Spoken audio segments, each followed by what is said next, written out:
Hi there, I'd like to welcome everybody to the Early Childhood Professional portion of the Wayne State College Career Day. I know this virtual presentation is a little bit different than being in person, but I hope that you guys are still able to gain a better understanding of this topic, even though we're not able to meet in person face to face. I just want to start by introducing myself and sharing a little bit about my background. My name is Amy Bloomquist, and I work for Northeast Nebraska Community Action Partnership as the preschool teacher at Wayne Head Start. This is my third year at Wayne Head Start. Prior to this, I was a preschool teacher for 7 years at another preschool and daycare here in Wayne. A little bit about my background. I graduated from Wayne State College in 2010 with a degree in early childhood with a minor in family life studies. I currently live in Wayne with my daughter Sophia. She will be 10 this fall, and she's really a big reason kind of why I chose to go down this path and why I am so passionate about child development. The photo I've included is myself and my daughter, just so you guys can have an idea of who is presenting to you today. This was taken on her first day of school, so that's why we both have the masks on. And then at the very end of this presentation, I have included my contact information. Please don't hesitate to reach out if you guys have any questions or need some more information about this topic. My email is pretty readily available, so I would love to help you guys out if you have any questions. Okay, we'll go ahead and get started. Some of the things that you can do with a degree in early childhood, this would be working with children birth to age 5. Some of those things might include being a preschool teacher or a classroom aide, working for Head Start, doing an in-home daycare, working at a daycare center, being the director of a daycare or a preschool, as well as a family support specialist. A lot of times when you have a degree in early childhood, you'll be working with those young children. You'll be working with the families of those young children. So that's something that you just want to keep in mind as you start to think about this career path. I've just included some photos throughout this presentation too, so I wanted to kind of explain here what you're looking at. This is a photo that was taken our first week of school back in August. Myself, my classroom aide, and one of our family service workers. You'll notice that we don't have very many kiddos in our classroom this year. With COVID, we've made a lot of changes. We've only accepted 10 kids versus our normal 17. You'll notice that the teachers are wearing masks, and the students, we started the year out with it being parent preference. So you notice that there's, one student wearing a mask, the rest of them are not.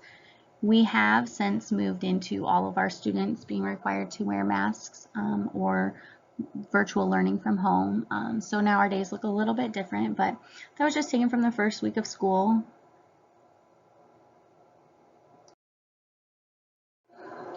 To work with children ages birth to 5, they normally ask that you have a high school diploma, but there are some other options with an early childhood degree also. You could go to a 2-year college and get an associate's degree in early childhood. You could also go to a 4-year college and get a bachelor's degree in early childhood. That is the path that I chose. There are some people who also choose to get their master's in early childhood if they want to continue their education beyond their 4-year degree. Just some training that I have to do every year. I'm required to have 12 or more continuing education hours each year. So some of those would include like our CPR training and our first aid training. We also use TS Gold for our lesson plans and our assessments.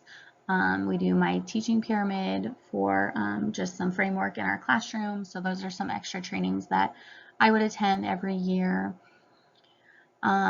If this is a path that you want to go down, a lot of times you're comfortable working with children, you've had some experience working with children. So those are always just some things to keep in mind too.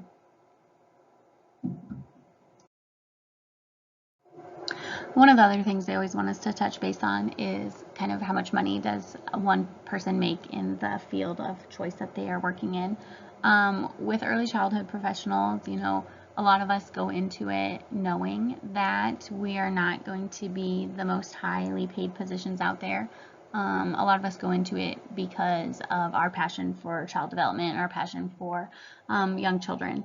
And we always say, it takes a big heart to shape little minds. It's not so much about the money, but about the difference that you're making in the children's lives. With that being said, all the areas are a little bit different depending on your degree and the years of experience that you have. In our area, I did a little research for this just because there are so many variations. But if you just have, your high school diploma and very little experience, you're likely going to be looking at starting at minimum wage in our area.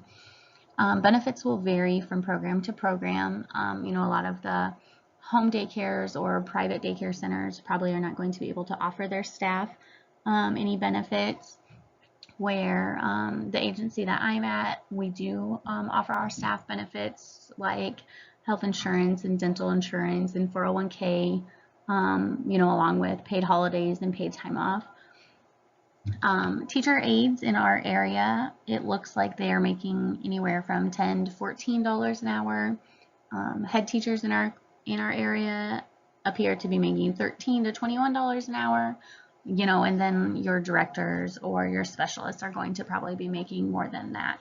So that just kind of gives you a little bit of an idea, and being in Northeast Nebraska, we're pretty rural. If you were to go to Omaha or Lincoln, those bigger cities, bigger urban areas, those numbers are probably going to look a little bit differently too. Now we'll go ahead and move on to some advantages, versus disadvantages of a career in early childhood. These are probably going to vary from person to person. I just thought I would share with you some of my thoughts on this topic. One of the biggest advantages for me was that I was able to spend the early years of my daughter's life with her. She attended the same daycare and preschool that I was working at the time. So when she was 3, I was able to be her preschool teacher. And then again, when she was 5, I was also her preschool teacher. So, that was just a lot of fun to be able to spend that extra time with her when she was so little. I'm really passionate about teaching.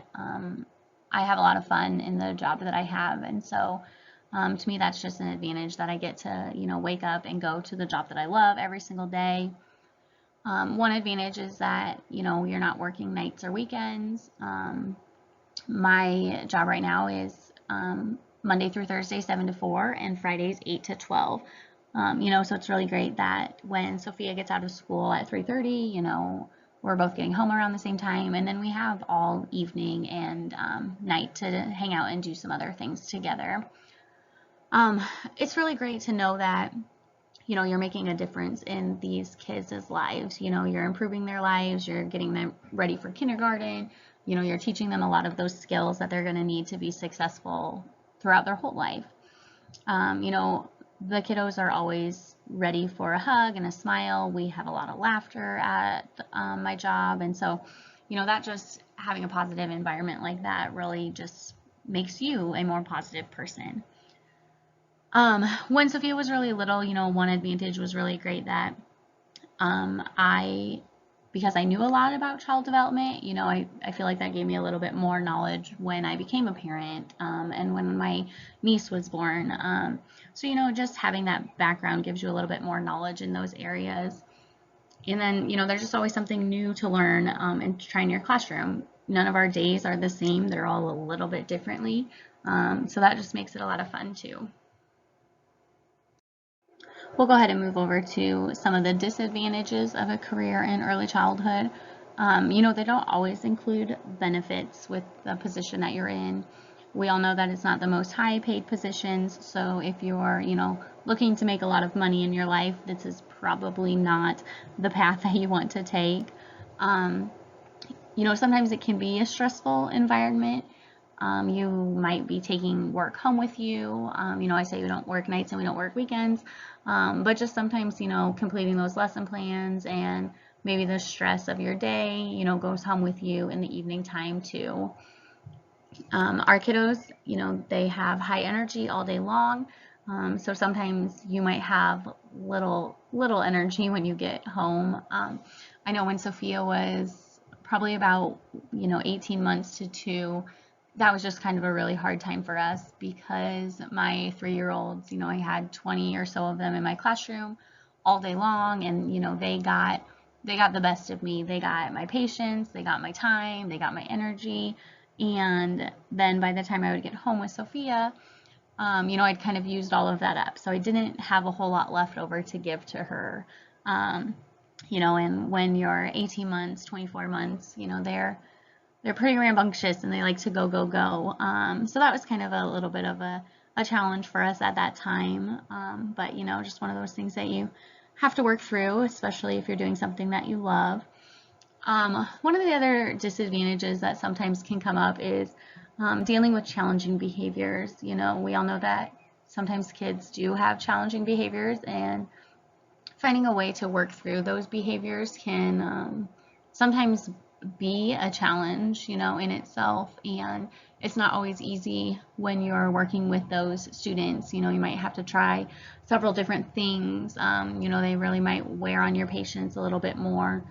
And then too, like some parent conflict, everything that you do throughout the day, no matter what you do, not everybody's going to be happy with it. So just dealing with some of that parent conflict too, that can be sometimes frustrating throughout your day.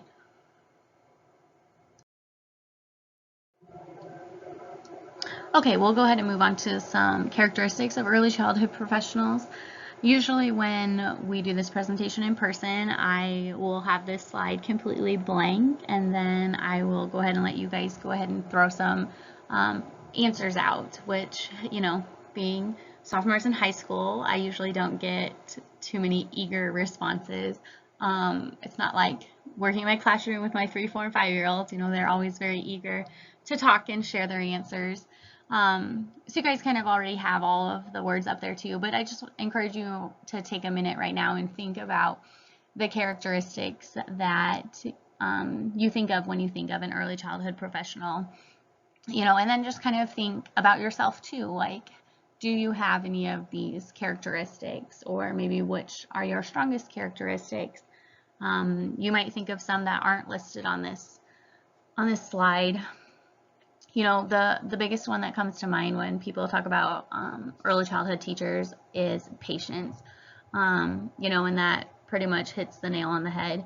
You definitely have to be a patient person to work with young children day in and day out. Some other ones that I've included, are energetic, passionate. Are you able to be flexible? Not everything in your day is going to go exactly as you've planned. So are you able to, be flexible and make those changes as you need?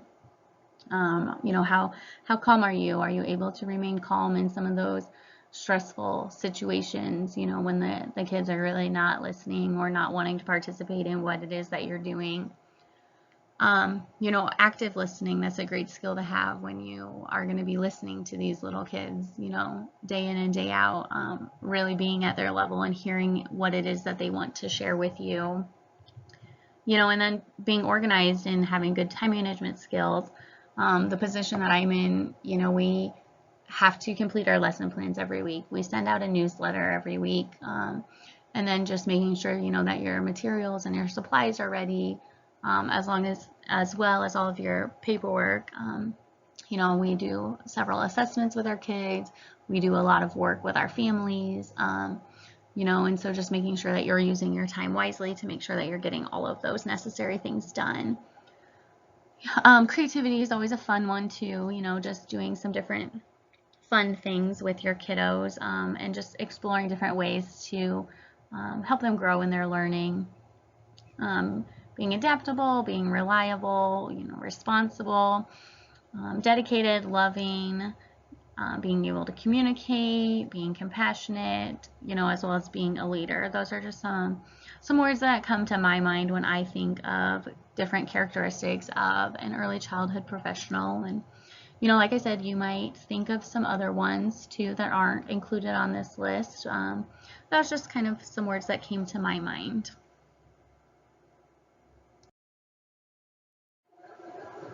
Okay, now we'll spend some time kind of walking you guys through what a typical day at preschool looks like.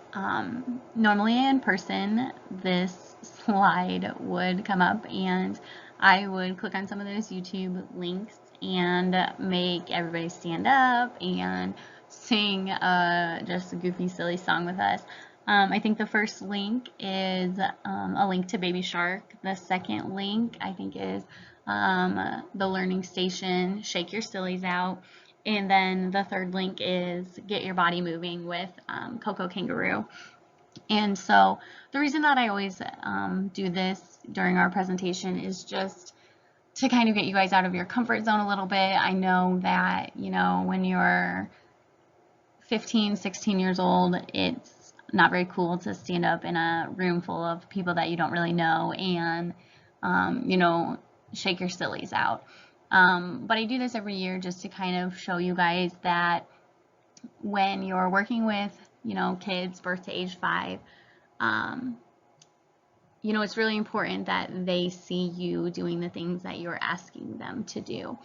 If you were to come into my classroom on any given day and we're doing music, myself and all of my staff are going to be singing those songs. We're going to be doing those actions. Do we look pretty silly? Yeah, sure. I'm sure we do look pretty silly when we're doing that. But do our kids care? No, absolutely not. They're just so excited that we're participating in it with them.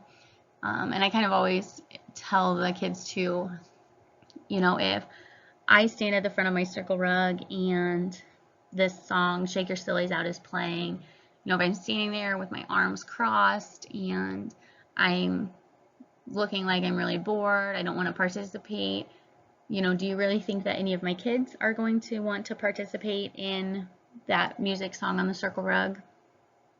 No, probably not.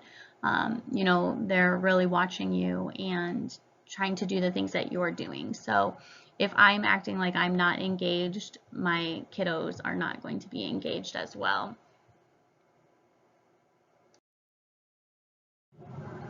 Okay, I'm just going to share a little bit of information now about Wayne Head Start. Like I said earlier, my working hours are Monday through Thursday from 7 until 4, and then Fridays from 8 until 12.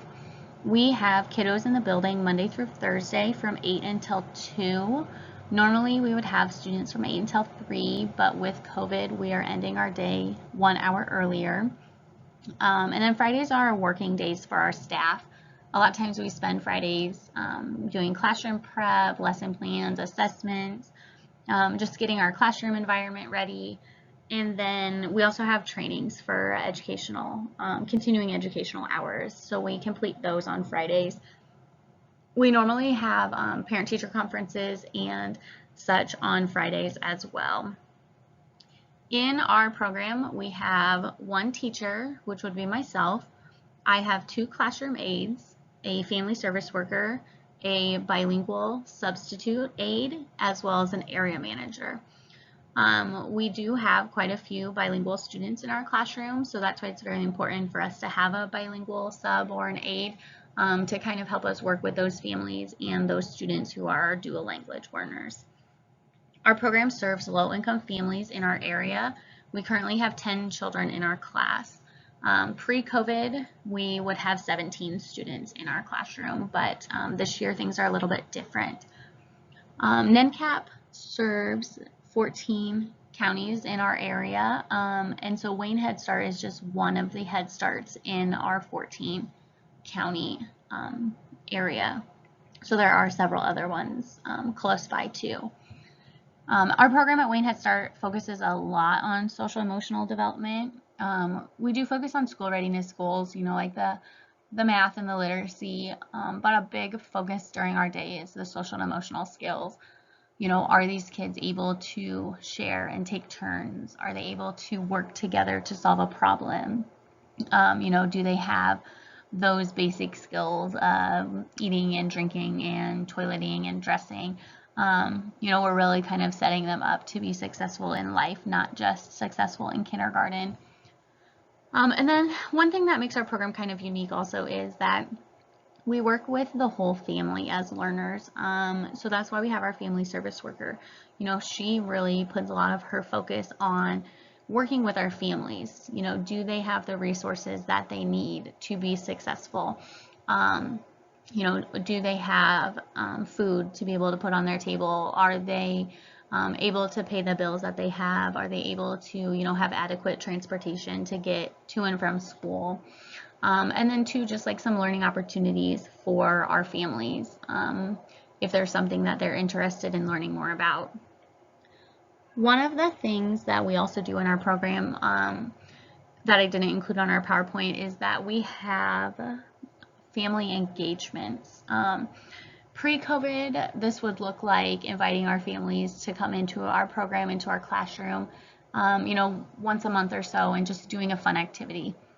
We in the past have went to the pumpkin patch with all of our families. We've visited the planetarium, kind of done like a muffins with moms and a donuts with dads, and just bringing the families in to get to know the other families, to get to know our staff, and to be able to sit down with their kids and kind of walk them through just different activities that they can do and really have that quality time with them together. So that's something that we do that really makes us kind of unique, maybe a little bit different than some other programs. This year with COVID, though, we are not able to do family engagements in person. And so just kind of navigating how to do all of those things virtually has been a little bit of a challenge this year. Okay, and then I also included another photo on this page. Just earlier this week, we had a classroom visitor. One of my aides, Sarah, her dad came to visit, and he brought us a piece of farm equipment since our students are learning about farm the past 6 weeks or so. You'll see in this picture, everybody does have their masks on. One thing with COVID is that we have not been allowed to invite people into our classroom, where normally once a month, we would have a special visitor come into our classroom and share their expertise on a topic. So trying to just be a little bit flexible. We're inviting them to our parking lot, social distancing outside while the kids are kind of listening to the presentation, taking turns as we explore whatever it is that was brought to us. So, just trying to be creative in the ways that we can still give our kiddos these experiences during this time of COVID. Okay, next we'll kind of walk through what a typical day looks like in our program. If you were to come spend some time with us in our classroom, these are some things that you might get to experience. So, 7 o'clock in the morning, I usually come into school and just making sure that everything's kind of ready to go for the day. Catch up on my paperwork, check my emails, and just, make sure that everything's good to go. We have all of the materials ready. All of our books and our supplies are just out and ready to go for when the students arrive. We do have circle time a few different times throughout our day. All of our kiddos sit on the circle rug and we just have discussion on whatever it is that we are doing. We read our books during circle time.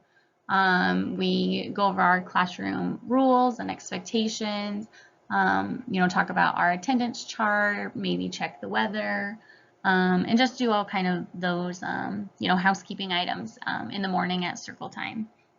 In our program, we also do music and movement. So every day we're going to be doing some kind of music, maybe some kind of movement, whether it's the balance beam or going for a walk, just some songs and dance, learning those nursery rhymes and all kinds of things like that. Our program also serves breakfast and lunch.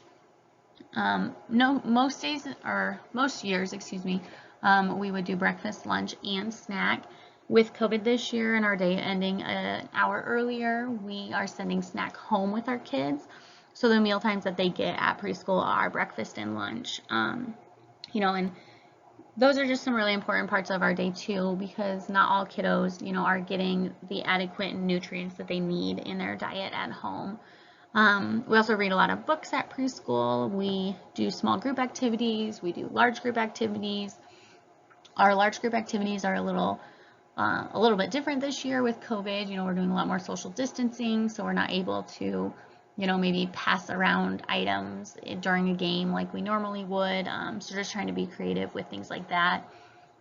Our program also has a rest time. Normally, I would say it's about 90 minutes. This year with COVID, we are trying to cut it down to about 50 to 60 minutes, just so our kiddos are still able to kind of wake up and do a few things before they're going home for the end of the day. Every day we also play outside. We have two sides of our playground that the kids can utilize. So if it is over 90 degrees or below 20 degrees, then we will stay inside. But otherwise, we will be outside on the playground for about 30 minutes every day. We try to do a little bit in the morning and a little bit in the afternoon time.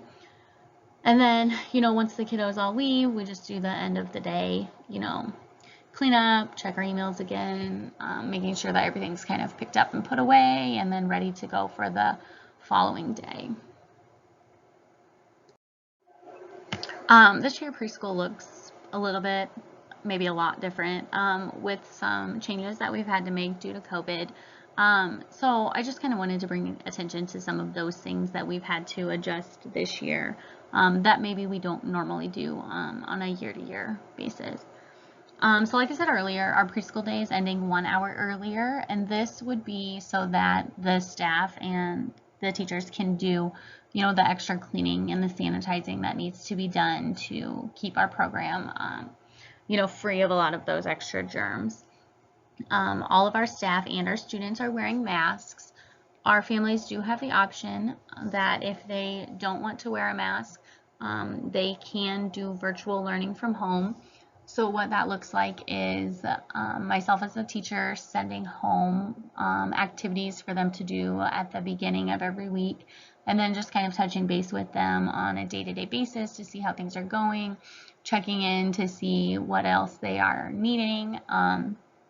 We also have a private Facebook page for all of our families where we will share live videos of activities that we're doing in the classroom, of books that we're reading. We also utilize a program called Ready Rosie that sends out online videos and ideas of activities that the parents can do at home with their kids. And all those things just are kind of there to help us should we all be learning from home like we were back in March. We all really hope that we don't get to that point, and I feel like right now we've been doing a really, really awesome job, with the cleaning and the social distancing, that hopefully we're able to stay in school in person the rest of the year. But those are just things that, we've been thinking about and planning for should that happen again. Our parents are not allowed to come into our building currently, along with outside visitors. This kind of makes pickup and drop off a little bit trickier. In the morning, our family service worker is wearing a face mask and a face shield and gloves and a gown, and she greets each family as they drive in. We kind of have like a drive-through style in our parking lot. She'll ask them some screening questions, she'll take the child's temperature, and if everything looks good, then the child will come into the classroom as the parent drives away. That just kind of makes things maybe not as personable, but it is what we have to do right now just to kind of keep everybody safe during this time. Our kiddos are really learning a lot about social distancing. Normally our circle rug, we'd have all of our kids sitting in a circle on the circle rug. Now this year our kids are spread apart, 3 to 4 feet between each of them on the circle rug. You'll notice in the photo over here, our tables only have 2 to 3 students sitting at them. Normally we would have 5 or 6 students sitting at each table. So just things like that.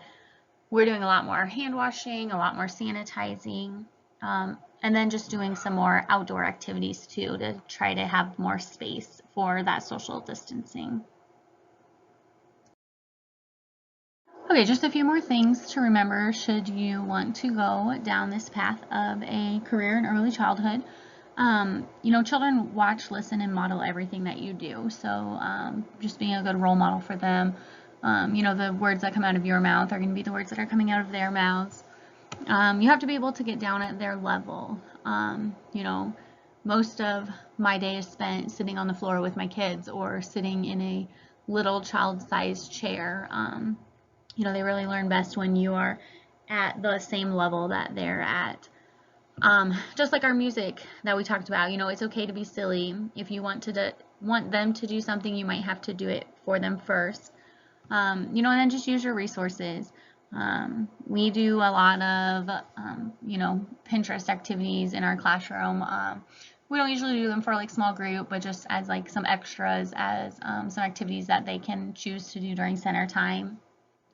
And then one of the big things that I always tell people too is, remember to take care of yourself, because if you're not taking care of yourself, you're not going to be able to take care of others. You can't pour from an empty cup. So making sure that you're really taking care of yourself physically and mentally as well. And then, your kiddos with challenging behaviors are probably going to need more of your grace and love in their days. But, all of those kiddos in your classroom definitely make it worth what you're doing every day. Really makes it worth it. Okay, then I just want to include a little information about the photos. In the bottom left, we have one of our kiddos just doing a fun little milk and bubble activity at the table, just kind of showing you some of the fun things that we do at preschool. The middle photo is just an example of the rules that we have in our classroom. Those are something that we go over every single day, just so our kiddos kind of know what to expect and when to expect them. And then the third photo is just a photo of this year at small group time. You'll notice that, the kiddos are pretty far apart when they're sitting. I'm wearing a mask, but we're still able to read those books and to do those activities at small group time. They just look a little bit different than they might in previous years. Okay, we'll go ahead and finish the presentation with just some ideas of things that you guys can do now that you are in high school, just to kind of get yourself thinking about a career in early childhood. One of the greatest ways to get some experience in working with children is for you guys to babysit. I know I did a lot of that when I was in high school, and it really, just kind of opens your eyes to working with children, and deciding if that's something that you enjoy or if that's not really something that fits your personality. I know with COVID, it might not be easy to volunteer in daycares or preschools in your community, but that is one great way that, you can kind of get some more hands-on experience. Becoming CPR certified, all programs will require that of you, so that's just a great, extra tool to have. Volunteering maybe at your local library, or just helping out with different children activities in the community that you live in. If your high school offers, an early childhood or an FCS class, I really encourage you guys to sign up for that and to try to fit that into your schedule. I know in the past, the students at Wayne, they have a child development course that allows them to do an internship every spring. And so every year we will have a couple of students from Wayne High School come out into our program and do an internship with us. They really get some hands-on experience. They get to plan some activities with the kids, and they just get to come in and, spend some time with our classroom for about 9 weeks or so. So I don't know if your school offers something like that. If it does, that's, something really great to look into. Again, with COVID, I'm not really sure what that will look like this spring, should the child development class reach out and want to continue doing that. So those are just some things that you guys can, think about doing now to prepare yourself for this career.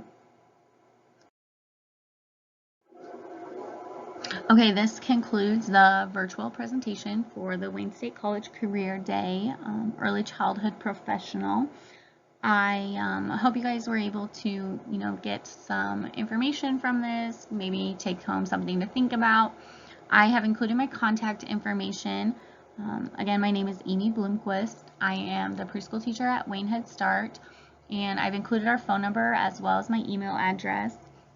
If you have any questions or are wanting more information on this topic, please do not hesitate to reach out. I would be more than happy to talk to you or email with you and help answer any of those questions that you guys have.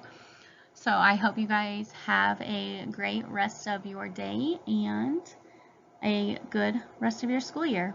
Thank you.